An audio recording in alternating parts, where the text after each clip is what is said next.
రోజురోజుకి సైబర్ నేరాలు పెరిగిపోతున్నాయి. ఒకప్పుడు భౌతికంగా దాడులు చేసి డబ్బులు లాక్కునేవారు. కానీ ప్రస్తుతం ప్రపంచంలో ఎక్కడో కూర్చొని మన ఖాతాలోని డబ్బులను కాజేస్తున్నారు కేటుగాళ్లు. పోలీసులు, మీడియా ఎన్ని రకాలుగా అవగాహన కల్పిస్తున్నా మోసాలు మాత్రం పెరుగుతూనే ఉన్నాయి.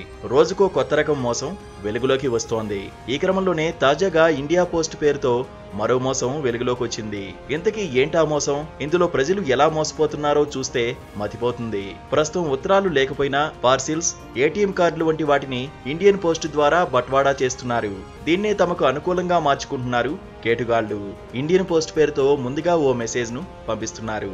ఇందులో మీకు ఒక పార్సిల్ వచ్చిందని, అయితే ఇంటి అడ్రస్ సరిగా లేని కారణంగా డెలివరీ చేయలేకపోతున్నామంటూ ఒక లింకును సైతం పంపిస్తున్నారు. 12 గంటల్లోపు ఆ లింకును ఓపెన్ చేసి అడ్రస్ ను అప్డేట్ చేయాలంటూ అందులో పేర్కొంటున్నారు. అంతటితో ఆగకుండా కస్టమర్ కేర్ నుంచి కాల్ చేస్తున్నామని, అడ్రస్ అప్డేట్ చేసుకోకపోతే పార్సిల్ డెలివరీ కాదంటూ భయపెడుతున్నారు. ఎంతకీ ఆ లింక్ ఓపెన్ చేస్తే ఏమవుతుందో ఇప్పుడు తెలుసుకుందాం. లింక్ ను క్లిక్ చేయగానే మీరు మరో పేజీకి వెళ్తారు. అక్కడ డెలివరీ కోసం 80 రూపాయలు లేదా 100 రూపాయల టోకెన్ మొత్తాన్ని చెల్లించాలని చెప్తారు. తక్కువ అమౌంట్ కావడంతో ప్రజలు తమ డెబిట్ కార్డ్ లేదా క్రెడిట్ కార్డు వివరాలను ఇవ్వడం ద్వారా చెల్లింపులు చేస్తారు. దీంతో నేరస్తులు మీ కార్డు వివరాలను దోచేస్తారు. కాబట్టి ఇలాంటి సందేశాల పట్ల జాగ్రత్తగా ఉండాలని నిపుణులు చెబుతున్నారు.